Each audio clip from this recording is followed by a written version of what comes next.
Bienvenidos al Arca de lo Nuevo y lo Antiguo, nuestro pequeño compromiso semanal de formación. En este tema extra del bloque 10 vamos a traeros dos temas interesantes que pensamos que os pueden ayudar en Cuaresma. Por un lado, los grupos religiosos que existían en época de Jesús y luego las fiestas judías. Bueno, pues empecemos con los grupos religiosos. Hoy queremos hablaros de los fariseos, los saduceos, los esenios y los celotes, junto con otros grupos cercanos como son los samaritanos, los escribas y el sumo sacerdote. Empecemos por los fariseos. Los fariseos eran judíos laicos que querían vivir fieles a la ley de Moisés en una observancia estricta, buscando la santidad. Esto hacía que incluso se separaran de aquellos judíos que no eran tan observantes. De ahí su nombre en arameo, que significa separado. Se consideraban los auténticos intérpretes de la ley. Su libro sagrado incluía la Torá, tanto la parte escrita como la parte oral, es decir, la tradición, profetas y escritos, las tres patitas. Ya veremos que otros no piensan así. Además, creían en los ángeles y en la resurrección. ¿Cuándo surgen? Bueno, pues los fariseos se cree que se originaron tras la deportación de Babilonia, en el 538 a.C., siglo VI a.C. En el Nuevo Testamento aparecen con frecuencia como adversarios y con una valoración muy negativa, a excepción de Lucas. Sea como sea, ha sido el único grupo que resistió a la revuelta de Jerusalén y es el que ha perdurado hasta nuestros días, dando lugar al judaísmo actual. El segundo grupo, después de los fariseos, es los saduceos. A este grupo pertenecían las clases altas y la rama sacerdotal. Se cree que aparecieron en la época del rey David, estando ya desde el inicio ligados a esa aristocracia y esas clases altas. Cuando aparecieron las potencias opresoras, colaboraron con estas para mantener sus cargos a cambio de mantener el orden en el pueblo. Incluso adoptaron costumbres griegas. Esto provocó, como no, la antipatía del pueblo hacia ellos y les hizo perder mucha influencia. Finalmente terminaron desapareciendo tras la destrucción de Jerusalén. Los saduceos consideraban que su libro sagrado es únicamente la Torá, ni escritos ni profetas. Creen en el libre albedrío, esa libertad del hombre para el bien y el mal, mientras que descartan también la existencia de los ángeles y de la resurrección, a diferencia de los fariseos, como hemos visto. En el Nuevo Testamento también aparecen vinculados a esa clase dirigente y son de hecho los responsables del prendimiento y la condena de Jesús en el Sanedrín, Anás, Caifás. También son responsables de las primeras persecuciones a los cristianos que se narra en el libro de los Hechos. Veamos ahora los esenios. Se cree que nacieron tras la revuelta macabea, esto es en el 167 a.C., en la que se expulsó a los griegos y se estableció un reino independiente de Israel, justo antes de la llegada de los romanos. La familia que lideró esta revuelta, la familia de los asmoneos, a pesar de no ser sadoquita, se hicieron con las funciones de sumo sacerdote. Los sadoquitas, si no lo sabéis, eran los descendientes de Sadoc, el sumo sacerdote en el templo del rey Salomón, y solo sus descendientes podían ejercer estas funciones sacerdotales. Esto hace que algunos judíos, descontentos con la situación, se separan, dando lugar a los esenios. En la Biblia no aparecen como tal, pero sí que nos han llegado a través de otros autores como Flavio Josefo, Filón de Alejandría o Plinio el Viejo. Estos autores afirman que eran una comunidad rigurosa en la oración, en las comidas, en la pureza, y que residían en ciudades y pueblos en la ribera occidental del Mar Muerto. Esto ha hecho que se les ligue fácilmente con la comunidad escatológica y rigurosa que habitó en el Qumran, esa comunidad que hemos visto en los vídeos de manuscritos, las cuevas del Qumran. Bueno, se cree que eran llevados por un maestro de justicia que vio ilegítimo ese sacerdote asmoneo y cuya regla de comunidad se descubrió en estas cuevas en el siglo XX. Si este fuera el caso, estaríamos hablando de una secta judía con un estricto proceso de admisión, que esperaban al Mesías y que tenían un culto únicamente espiritual, no físico. No se acercaban al templo de Jerusalén debido también a su lejanía. Bueno, el cuarto grupo importante que os traemos hoy, después de esos estrictos fariseos en sus formas, de los saduceos, las clases altas sociales y los sacerdotes, y estos descontentos esenios, son los celotes y celotas, otra forma en la que el pueblo reaccionó. Era un grupo violento y radical que surgió después de la revuelta de Judas el Galileo. Esto es en el año 6 después de Cristo, ya después de Cristo. Tuvieron subidas y bajadas en función de las necesidades. Por ejemplo, aumentó mucho cuando aumentó la corrupción de los procuradores romanos, lo que dio de hecho lugar a la primera revuelta del 66 en Jerusalén. Los celotes no aparecen nombrados como tal en la Biblia, pero se les identifica con los ladrones y bandoleros que aparecen, que es como de hecho lo llama Flavio Josefo. Su regla era el celo de Dios y la soberanía de Israel, lo que justificaba absolutamente todo, como los asesinatos, la violencia, el impago de tributo o la prohibición de matrimonios mixtos. Otros grupos cercanos fueron los samaritanos y los escribas. Los samaritanos era un pueblo mestizo entre los judíos que quedaron y la repoblación asiria del 722 a.C. Tenían una gran antipatía con los judíos. Si recordáis, los judíos llegaban incluso a evitar Samaria en su peregrinación a Jerusalén. ¿Por qué esta antipatía? Bueno, una de las causas, hay muchas, pero una es que al volver los judíos de ese destierro babilónico para la reconstrucción de Jerusalén y del templo, no quisieron saber nada de estos judíos, los samaritanos, porque se habían quedado y se habían mezclado con la población extranjera, no eran puros. No obstante, a pesar de esta antipatía por los judíos, si os fijáis en el Nuevo Testamento, Jesús los llega a poner como buen ejemplo a los samaritanos. Su Torá es la Torá samaritana, que consta solo del Pentateuco, ni escrito ni profetas, y además no es exactamente igual al Pentateuco judío. Los samaritanos creen que adoran al Dios verdadero, al que le dan culto en el monte Garizim, y se consideran descendientes de los patriarcas y esperan al Mesías. También os quiero hablar de los escribas, que aparecen mucho en las lecturas.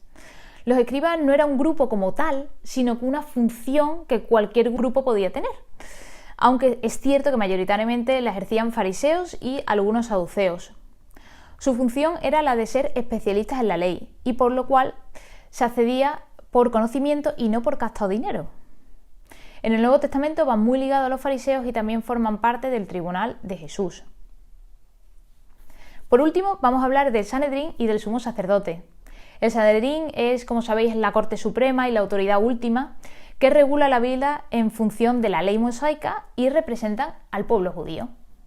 Está constituido por el sumo sacerdote, al cual designan, y por 70 miembros, en referencia, si recordáis, a los 70 ancianos que Dios le dio a Moisés para que nombrara y le ayudasen. En la época de Jesús, el Sanedrín está formado por la nobleza sacerdotal, principalmente los saduceos, la aristocracia y los escribas. El Sanedrín está en Jerusalén, al lado del templo, aunque veremos que a Jesús lo condenan en casa de Caifás, para ser más discreto.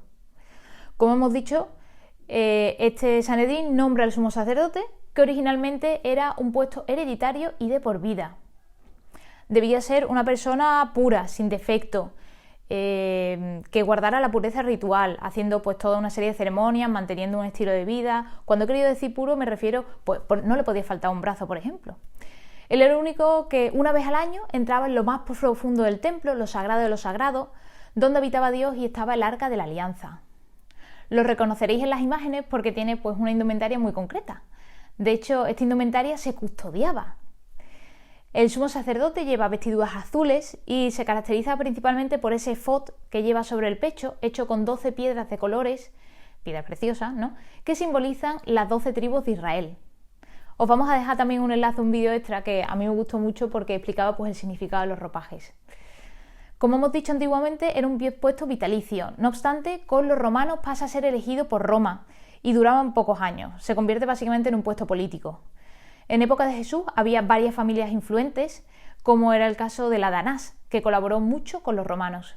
Su yerno, Caifás, hábil y astuto político, que junto con su suegro es responsable pues, de esa condena de Jesús.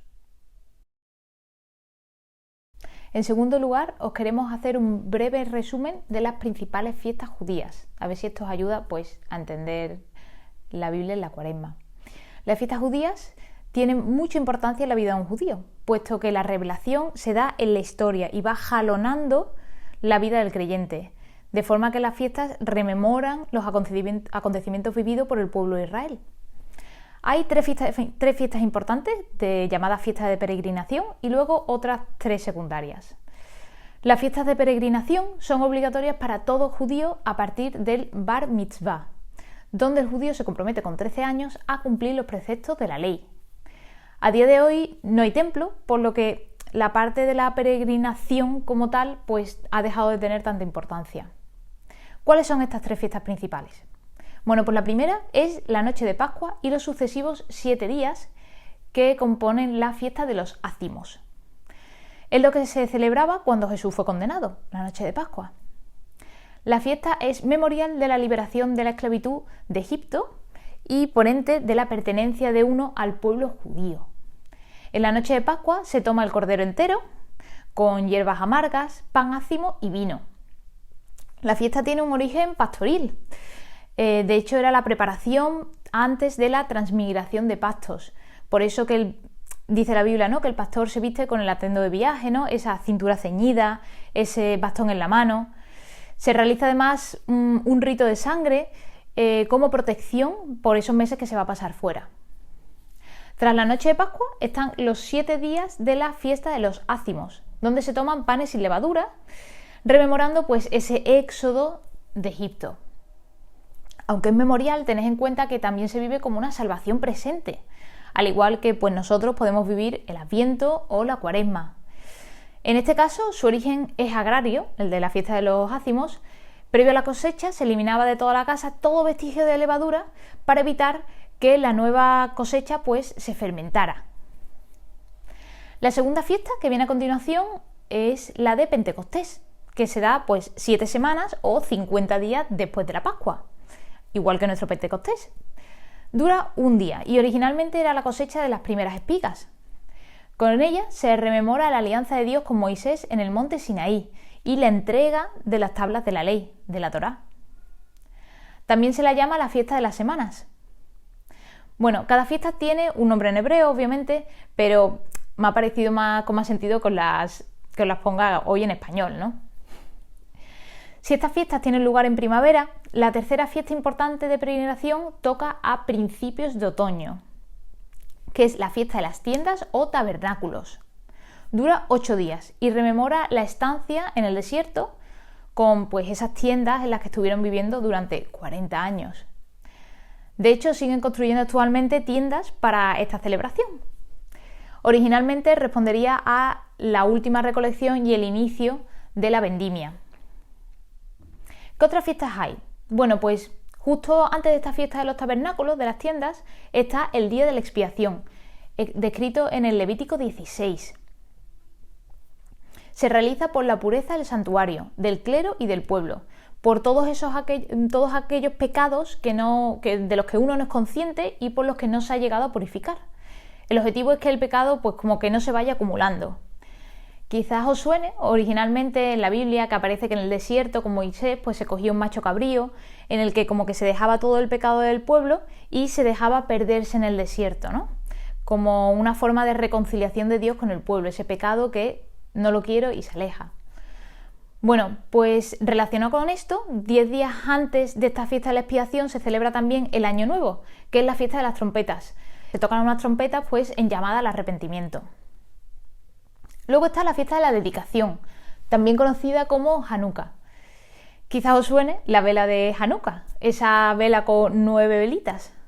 Es la más moderna de las fiestas, puesto que se celebra desde la dedicación del Templo de Jerusalén por parte de Judas Macabeo, esto es en el año 160 a.C. Se hizo porque los griegos profanaron el templo e impusieron sus costumbres, dando lugar a pues, esa revuelta macabea y la expulsión de los griegos. Entonces, tras esto, pues, se volvió a hacer la dedicación del templo y de aquí esta fiesta. Y por último, una fiesta muy alegre para los judíos es la de Purim o Suertes, que ya se celebra en enero. Proviene del libro de Esther, que es un libro muy bonito en la que Esther y su tío Mardoqueo, que son 2 judíos exiliados en el reino persa, consiguen salvar a su pueblo del exterminio al que el consejero del rey les había sentenciado. Es realmente un libro muy corto y muy bonito que os recomiendo. A día de hoy, los judíos ayunan la noche anterior y lo celebran a una especie de estilo carnaval al día siguiente. Pues eso ha sido todo por el día de hoy. Os dejamos también un enlace a un vídeo corto donde se ve cómo estas fiestas son vividas a día de hoy por los judíos, ¿no? Para hacernos la idea de cómo ha ido evolucionando el tema. Haciendo un poco de resumen, tenemos las 3 de peregrinación: la Pascua, junto a la fiesta de los ácimos, la de Pentecostés y la tienda de los tabernáculos. Y luego tenemos también el día de la expiación, con el día de las trompetas, la fiesta de la dedicación o Hanukkah y la de Purim. Bueno, pues confiamos que este tema os ayude a adentraros en las lecturas de esta cuaresma. Muchas gracias.